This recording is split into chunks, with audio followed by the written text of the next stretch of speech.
สบายดีทุกคนสำหรับคลิปนี้จะพามาเบิงเบี้ยข้าวโพดหรือว่าสาลีเนาะ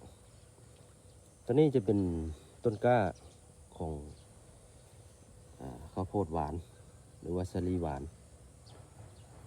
แต่ว่าสาลีหวานพันธุ์ข้าวเหนียว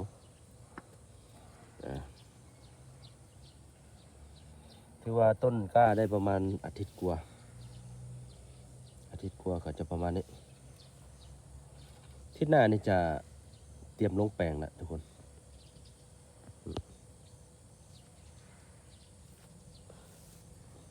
สุดนี้ก็เป็น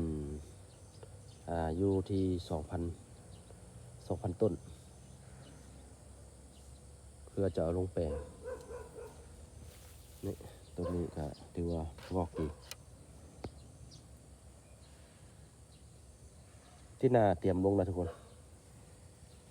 ข้าวโพดหวานข้าวโพดเหนียวหวานส่วนนี้จะเป็นผักใบตูตัวนี้ก็สีขยายจะเอาออกจะลงถุงดำถุงพอซ้